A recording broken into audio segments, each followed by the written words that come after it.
আগে প্রায় প্রতি বছরই আমাদের বাসায় এই আয়োজনটা হয়েই থাকতো। কিন্তু করোনার পর থেকে কেমন যেন সব এলোমেলো হয়ে গিয়েছে। করোনার পর থেকে মাত্র একবার আমরা এরকম একটা আয়োজন করতে পেরেছিলাম। আর সেজন্য এবার আমি ভেবে রেখেছি আয়োজনটা এবার করতেই হবে।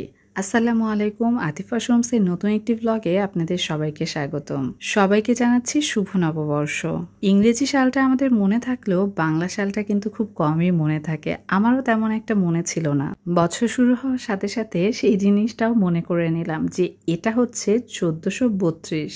যা হোক, যেটা বলছিলাম, আমাদের ভর্তার আয়োজনটা দেখে অনেকেই হয়তো ভাববেন এই ভর্তার আয়োজনগুলো আমি করেছি।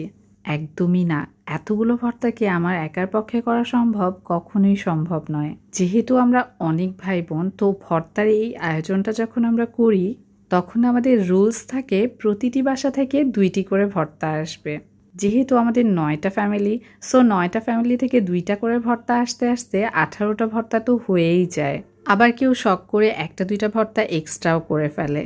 ভেবেছিলাম ভিডিওটা আরেকটু পরে শুরু করব, কিন্তু ভাবলাম সবগুলো ভর্তা একসাথে চলে আসলে সবাই শুধু খেতেই চাইবে। এই যে দেখুন, সব ভাগ্না ভাগ্নিরা সবাই ক্ষুধায় অস্থির, সবাই খাওয়ার জন্য একদম রেডি। এই মুহূর্তে যতগুলো ভর্তা হাতের কাছে ছিল সবগুলোরই ফুটেজ নেওয়া শুরু করে দিলাম। ধীরে ধীরে আরও ভর্তা চলে আসছিল। এবার আমি সবগুলো ভর্তা টেস্ট করতে পারিনি, কারণ আমার গলাটা প্রচুর খারাপ অবস্থায় ছিল, আর এজন্য আমি খুব একটা রিস্ক নেইনি।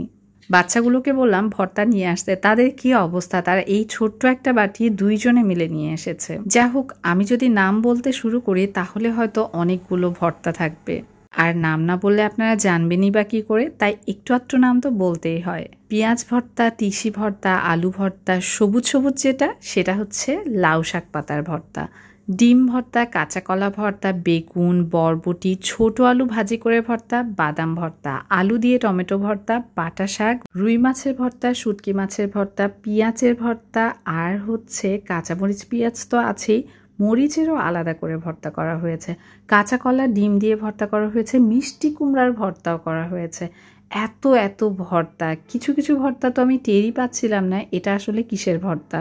কি বলবো, শুধুমাত্র ভর্তা দিয়েও যে এত ভাত খাওয়া যায় এটা আমার জানাই ছিল না। ও হ্যাঁ, ভাতের কথা বলছি এই জন্য, যেহেতু আমার ঠান্ডার সমস্যা হয়েছে সেজন্য আমি একাই শুধু ভাত খেয়েছি, বাকিরা কিন্তু পান্তাই খেয়েছে। ভেবেছিলাম এবার হয়তো ইলিশ মাছের আয়োজনটা করতেই পারবো না, কিন্তু শেষ অবধি ইলিশ মাছের আয়োজনটা করতে পেরেছি আলহামদুলিল্লাহ। একটা ইলিশ 20 ভাগ করা হয়েছে। হোক না 20 ভাগ, কিন্তু তারপরও সবাই একটু হলেও তো অন্তত খেয়েছে। আর আমার কন্যা কি যে জেদ ধরেছিল, সে নাকি ইলিশ মাছ খাবে, সে নাকি কাঁটা দেয়া মাছটাই খাবে। বারবারই বলছে মা কাঁটা মাছ খাবো। মেজানি যে ভর্তাগুলো করে এনেছিল সেগুলো আমি খুঁজেই পাচ্ছিলাম না, তাই শেষমেশ মেজানি ভর্তাগুলো টিফিন বাটিতেই থেকে গিয়েছে। সত্যিকার অর্থে এই আয়োজনটা আমি খুব বেশি মিস করি। গত কয়েক বছর ধরে এই আয়োজনটা করাই হচ্ছিল না। গত 2 বছর খুব সম্ভবত রোজা ছিল, আর শেষের কয়েকটা বছর একটু খারাপ গিয়েছে আমাদের। এই তো সবাই মোটামুটি গোল হয়ে বসে পড়লাম খাওয়া দাওয়ার জন্য। এখানে অলমোস্ট আমরা সবাই ছিলাম, 2-1জন ছিল যারা টেবিলে ছিল, আর বাকি যারা ছিল না তাদেরকে আমরা খুব মিস করেছি। সত্যিকার অর্থে সবাই মিলে যখন এভাবে কোনো আয়োজন করে খাওয়া দাওয়া করা হয় তখন কিন্তু অনেক অনেক তৃপ্তি আসে। জানি না কেন আমার কাছে এই ভাগাভাগি করে খাবার খাওয়াটা খুব বেশি তৃপ্তিদায়ক লাগে। বাসায় অনেক খাবার থাকলেও একা একা যখন থাকি তখন কিছুই খেতে ইচ্ছে করে না, অথচ সবার সাথে যখন থাকি তখন মনে হয় এটা নিয়ে কাড়াকাড়ি, ওটা নিয়ে কাড়াকাড়ি, সব কাড়াকাড়ি করে খেতে খুব মজা লাগে। এখানে আমি আমার এজিওজির জন্য সব রকমের ভর্তা দিয়ে আর ইলিশ মাছের লেজ দিয়ে সুন্দর একটা প্লেট সাজিয়েছিলাম।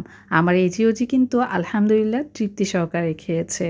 আজকের ব্লগটা এতটুকুই। সবাই ভালো থাকবেন, সুস্থ থাকবেন। আসসালামু আলাইকুম। আমার এবং আমার পরিবারের জন্য দোয়া করবেন। ভিডিওটি ভালো লাগলে লাইক, কমেন্ট, শেয়ার করে পাশেই থাকবেন।